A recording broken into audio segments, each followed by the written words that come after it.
લક્ષ્ય ન્યૂઝ, એક નજર, એક લક્ષ્ય. કલોલ નગરપાલિકા વોર્ડ નંબર 4ની પેટા ચૂંટણી ભાજપે ચૂંટણી પ્રચારના કર્યા શ્રી ગણેશ.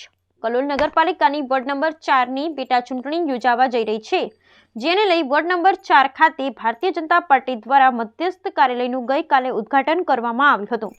જ્યારે આજે વોર્ડ નંબર 4ના ઉમેદવાર અનિલાબેન પટેલ તેમજ ભાજપના કાર્યકર્તા દ્વારા ડોર ટુ ડોર પ્રચારના શ્રી ગણેશ કરવામાં આવ્યા હતા, જેમાં કલોલ શહેર સંગઠનના પ્રમુખ જીતુભાઈ પટેલ, કલોલ નગરપાલિકા પ્રમુખ શૈલેષભાઈ પટેલ તેમજ સંગઠનના હોદ્દેદારો તેમજ કાર્યકર્તા મોટી સંખ્યામાં ડોર ટુ ડોર પ્રચાર કર્યો હતો. બ્યુરો રિપોર્ટ સંજય નાયક.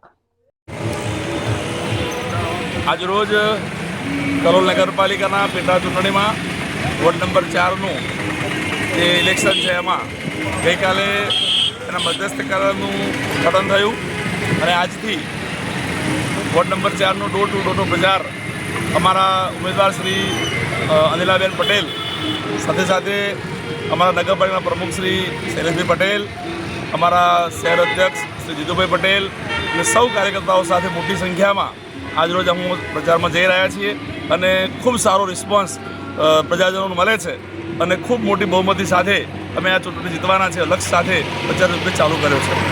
અમારા વિસ્તારની અંદર છેલ્લા 2 ટર્મથી ભારતીય જનતા પાર્ટીના ઉમેદવાર વિજય થાય છે અને છેલ્લા 10 વર્ષમાં સૌથી મેક્ઝિમમ કલોલ શહેરની અંદર મેક્ઝિમમ કામો મોટી સંખ્યામાં આ વોર્ડ નંબર 4માં થયા છે. વોર્ડ નંબર 4નો કેટલોક ભાગ છે એ એસસી વિસ્તાર છે, ત્યાં પણ ખૂબ મોટા પ્રમાણમાં પાર્ટીએ કામ કર્યું છે. ત્યારે નગરપાલિકાના ઉમેદવારને અગાઉ પણ ઉમેદવારો જીતેલા છે, એના કરતાં પણ વધુ બહુમતી સાથે ઉમેદવાર જીતશે.